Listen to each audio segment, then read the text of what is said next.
All right, let's jump right in. Today, we're going to get our hands dirty, geologically speaking, and dig into a material that is quite literally a cornerstone of civilization. We're talking about the incredible story of marble. So here's a question for you. What do the magnificent columns of the Parthenon, Michelangelo's sculpture of David, and maybe even the very countertop you made coffee on this morning all have in common? Well, the answer is marble. It's this one single material that somehow connects this epic, grand history with our everyday lives. At its core, marble is really a stone of transformation. It starts its life as something pretty simple, limestone, which is a sedimentary rock. But then, when that limestone gets buried miles deep inside the Earth's crust, it goes through this complete metamorphosis. We're talking immense heat and pressure, which forges that chalky limestone into the dense, crystalline stone that we all recognize as marble.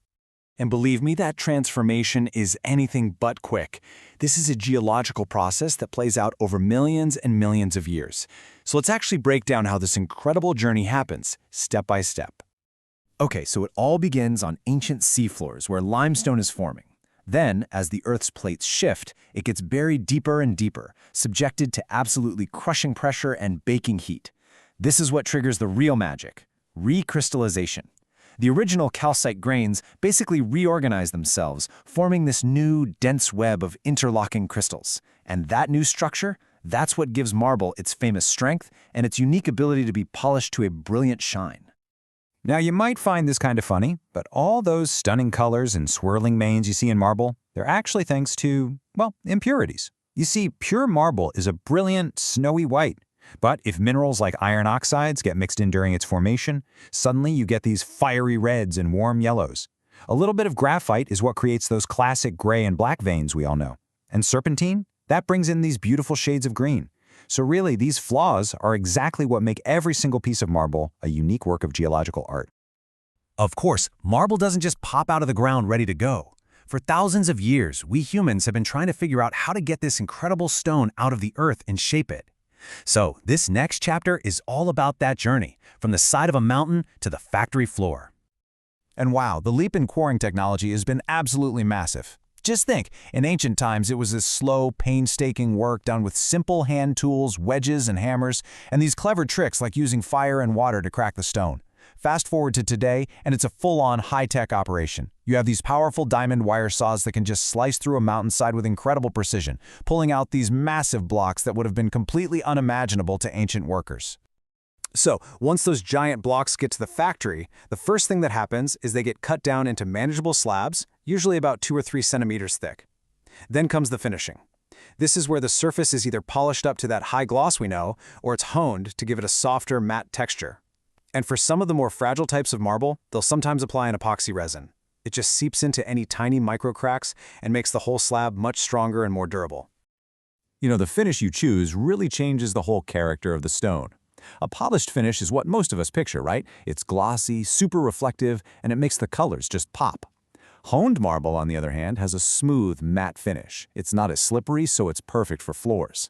And then you have these more textured finishes, like a leathered surface, which gives the stone this really nice soft sheen and a great feel to it. But here's the thing. Marble is so much more than just a building material. It's a canvas. It's the canvas that entire civilizations have used to carve their legacies. Its story is just completely woven into our own. I mean, from the moment the ancient Greeks and Romans started building their temples, marble became this huge symbol of power, purity, and permanence. That legacy just kept going right through the Renaissance, with artists like Michelangelo who seemed to be able to breathe life right into the stone. And this wasn't just a European thing either. Just look at the breathtaking Taj Mahal in India, a monument to love, all rendered in brilliant white marble. You know, for many artists and architects, marble wasn't just an option. It was the medium. It completely defined the look and feel of entire artistic movements. Its ability to hold such fine detail and to kind of mimic the softness of skin, it made it the ultimate material for sculptors who were trying to capture the very essence of the human form. So we have this association of marble with absolute grandeur, right? Palaces, huge monuments, priceless works of art. But what if I told you that you probably interact with a different form of marble every single day and you don't even realize it? Yeah, this is the really surprising, other side of the marble story. You see, the stone that isn't good enough for a statue or a countertop, it gets crushed into this superfine powder called ground calcium carbonate, or GCC. And this powder is a key ingredient in an absolutely astonishing number of products.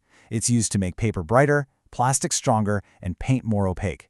It's even used as an additive in some foods and medicines. It's everywhere.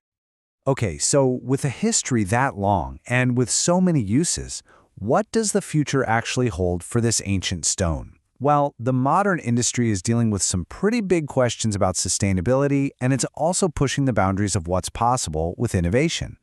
The industry is really getting smarter and a lot more responsible. Many places now recycle the huge amounts of water that are needed for cutting and polishing. And that stone dust I just mentioned? Well, that's a form of recycling right there, turning what would be waste into a valuable product. And when a quarry is finally empty, there's this growing movement to actually rehabilitate the land, transforming these huge holes into parks or nature reserves. And the innovation happening is truly fascinating. You know, one of the biggest challenges with marble has always been its weight. It's just so heavy. But new technologies are solving that problem. By bonding a really thin slice of real marble to a super lightweight honeycomb backing, architects can now cover entire skyscrapers in stone without needing massive structural support. It's the timeless beauty of marble, just engineered for the 21st century. So, from its fiery birth deep inside the earth, to its role as a canvas for our greatest achievements, and even as a hidden ingredient in our modern world, marble has had a truly remarkable story. It's a material that connects us to deep geological time and to our own shared history. The only question left is, what new chapter will we write with it? What story will we ask it to tell next?